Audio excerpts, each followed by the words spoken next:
नमस्कार दोस्तों। यूपीपीएससी 2024 के प्रीलिम सेशन में आप सबका स्वागत है। दोस्तों, पिछले वीडियो में हिस्ट्री के जो टॉपिक हम लोग कवर किए थे वो महाजनपद किए थे। 16 महाजनपद लोग किए थे और वहाँ पे हम लोग देखा था कि 16 महाजनपद में सबसे जो पावरफुल जनपद थी, महाजनपद थी, वो थी मगध। ठीक है, मगध महाजनपद। तो इसी मगध एम्पायर के बारे में आज हम लोग डिटेल में थोड़ा सा डिस्कस करेंगे।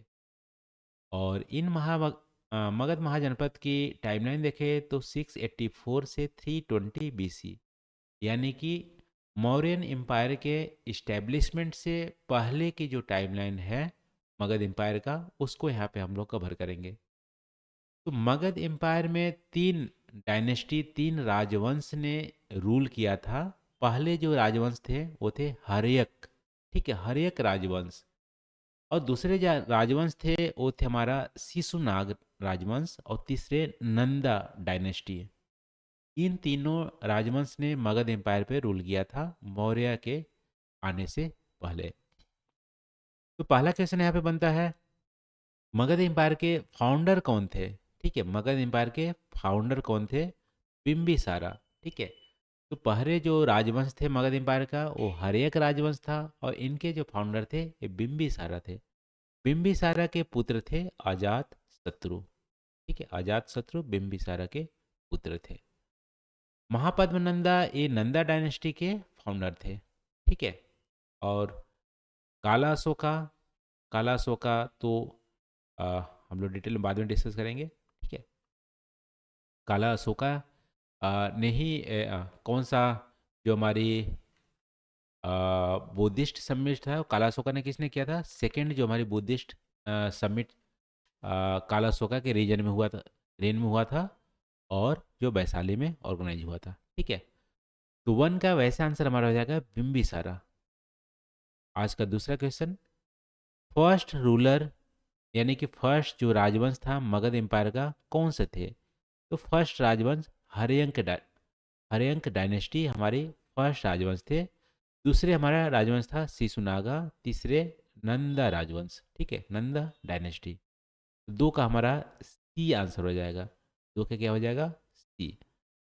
अब देखो लास्ट किंग कौन थे मगध का? तो लास्ट किंग धनानंदा थे, नंदा डायनेस्टी के।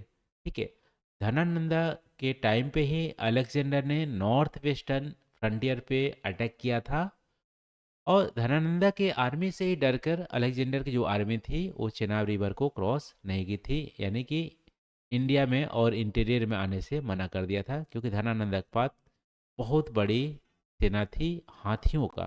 ठीक है, तो तीन का हमारा ए आंसर हो जाएगा, धनानंदा।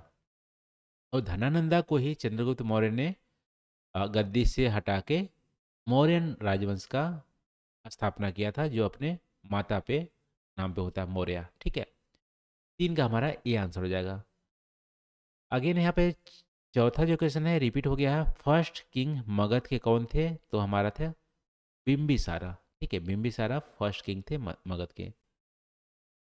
अब यहाँ पे पांचवा है, किस राजा के टाइम पे अलेक्जेंडर ने नॉर्थ वेस्टर्न फ्रंटियर पे अटैक किया था?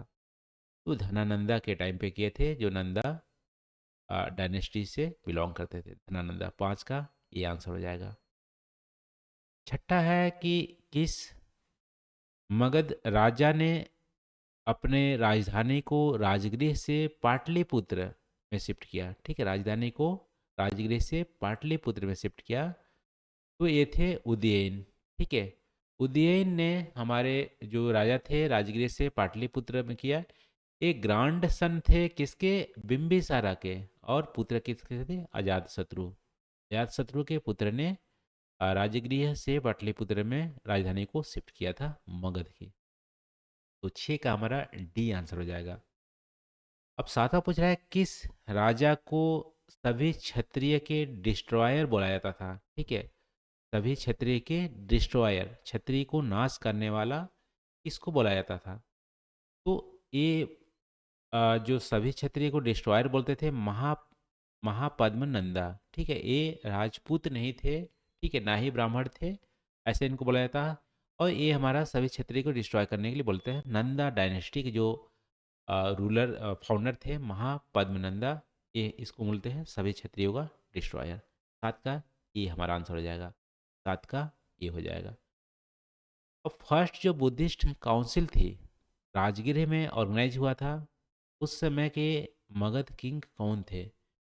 समय के मगध किंग कौन थे? देखो, राजगृह जब राजधानी है, उस समय फर्स्ट बुद्धिस्ट काउंसिल ऑर्गेनाइज हुआ था। उस समय तो अजात शत्रु थे। ठीक है, कौन थे? अजात शत्रु।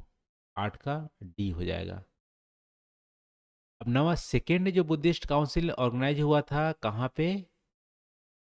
सेकेंड बुद्धिस्ट जो काउंसिल ऑर्गेनाइज हुआ था वैशाली में। उस समय मगध के किंग कौन थे? मगध के किंग थे काला अशोका। कौन थे? काला अशोका। काला अशोका के टाइम पे वैशाली में सेकेंड बुद्धिस्ट काउंसिल ऑर्गेनाइज हुआ था। आज के लास्ट क्वेश्चन यहाँ पे है, मगध 16 महाजनपदों में सबसे पावरफुल महाजनपद 200 साल के लिए उभर गया, यानी 200 साल तक राज्य किया सबसे पावरफुल जनपद के तौर पे। तो इसके कौन कौन से रीजन्स थे? ठीक है, इनके रीजन्स क्या थे? यहाँ पे रीजन दिया गया है कि many rivers like Ganga and Son Magadha Mahajanapada से बहती थी, होके गुजरती थी। फिर है यहाँ पे डेंस फॉरेस्ट महाजनपदा में पाए जाते थे। फिर यहाँ पे आयरन ओर माइंस भी पाए जाते थे। फिर गंगा रिवर ट्रांसपोर्टेशन के लिए और इरिगेशन दोनों के लिए यूज होते थे। ये सारे ही फैक्टर्स हमारे रिस्पॉन्सिबल थे मगध महाजनपद को सबसे ज़्यादा पावरफुल बनाने के लिए। तो 10 का हमारा डी आंसर हो जाएगा। 10 का क्या हो जाएगा? D answer. तेरह दोस्तों, आज हम लोग मगध महाजनपद को कवर किए। आज के लिए बस इतना ही। आप कमेंट करके जरूर बताइएगा वीडियो कैसी लगी। Thank you for watching. मिलते हैं अगले वीडियो में नए टॉपिक साथ। Thank you.